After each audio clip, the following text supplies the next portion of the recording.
Praise the lord. ఈరోజు దేవుని యొక్క వాగ్దానం, ధనమును నమ్ముకున్నవాడు పాడైపోవును. సామెతల గ్రంథం 11వ అధ్యాయం 28వ వచనం. ప్రియులారా, ఈ రోజులలో మనుషులకు ధనమే ప్రాముఖ్యమైనదిగా ఉంది. కానీ దైవ వాక్యం ఇలా సెలవిస్తుంది, ధనాపేక్ష సమస్తమైన కీడులకి మూలము అని. ధనమును నమ్ముకున్నవాడు పాడైపోతాడు అని.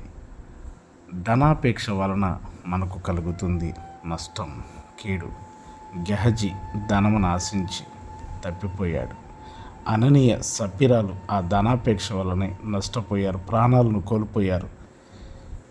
ఇస్కరియోతు యూదా ఆ 30 వెండి నాణెముల వల్ల తాను హాని చేసుకున్నాడు, దేవునికి దూరం అయిపోయాడు. ఇలాగ ధనమును నమ్ముకున్నవారు పాడైపోతారు. మీ కొరకు ప్రార్థించే దైవజనులు డేవిడ్ రాజు గారు, ministries Kaja. May God bless you.